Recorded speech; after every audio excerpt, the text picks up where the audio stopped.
Okay, so in this video, we're going to talk about handling burnout.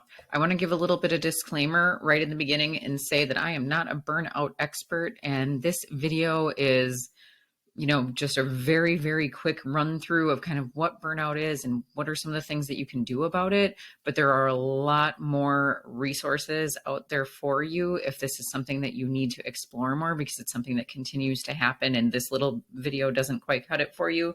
Do some Google searches, see what you can get out there and what more you can learn, because I'm sure there is a lot more than just what I'm going to include in this short video.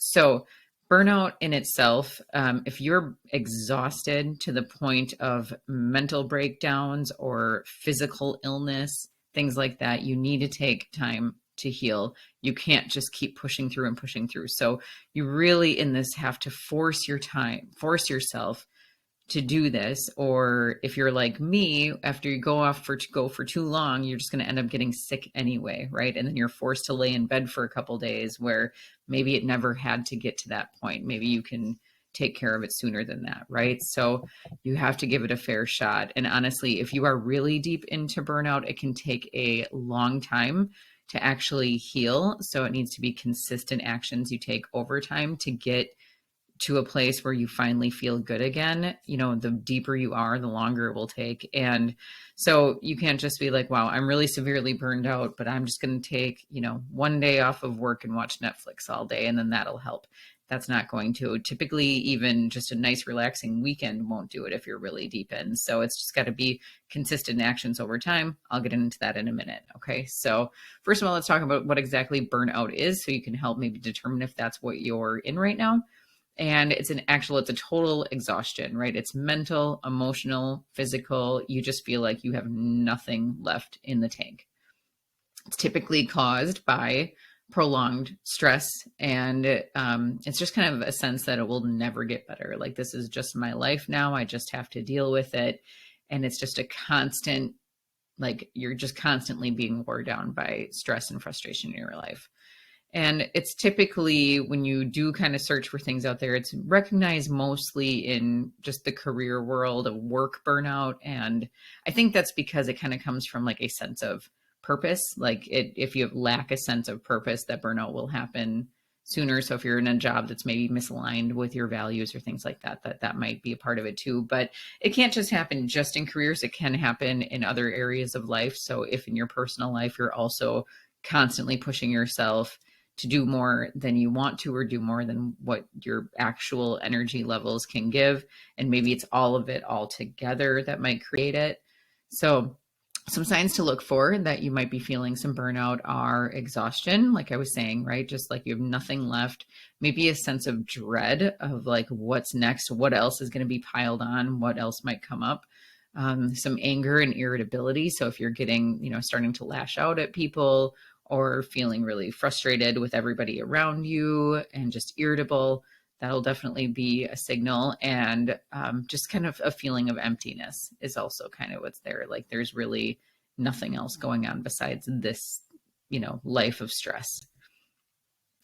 And so some of the, just a couple tips of how to recover from it if you're not doing any of these already, which if you are in burnout, then it's likely that you're not doing any of these things. But so you basically, like I was saying, a sense of purpose or how you're making an impact. If your job doesn't cover that for you, or you can't create it there, or even just think of a way to maybe, sometimes it is a mindset shift that you realize you actually maybe do have more sense of purpose than what it feels like. So getting creative in that, but you need to feel like there's a reason why you want to work as hard as you are, or the reason why you're doing what you're doing. Just that sense of purpose alone will make it a lot less dreadful.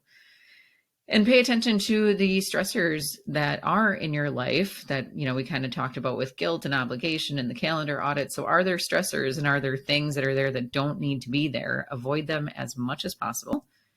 And you can seek help from either a professional. Again, you could do the 30-minute call with me if you wanted to, and if you still have that available to you, or just connect with somebody you trust. So if you have a close friend or a family member or somebody that you just want to, vent to, and you feel safe to, have this conversation with, or just express how you're feeling, then do that. Really try to do things that you enjoy, like even in your downtime. If you're feeling really tired, is there something that can be a relaxing activity that you like doing, something that can help put your mind at ease a little bit? Definitely make sure that you're getting enough sleep in whatever way that you need to. I know there is a book out there, and I have it, but it's called like how to sleep, or how to sleep better, something like that. So you could take a look at that. I know it's going to tell you a lot of things that you've probably already heard. Like, we all know that we shouldn't really be on our phones right up until bedtime, maybe not watching TV, that we should do something to turn off the screens and get our brains shutting down. And yeah, whatever you can do to sort of help your rest. Sometimes the temperature is a thing, or whatever else, right? So do what you can there. And of course, set good boundaries, because that's exactly why burnout happens, is generally from a lack of boundary setting.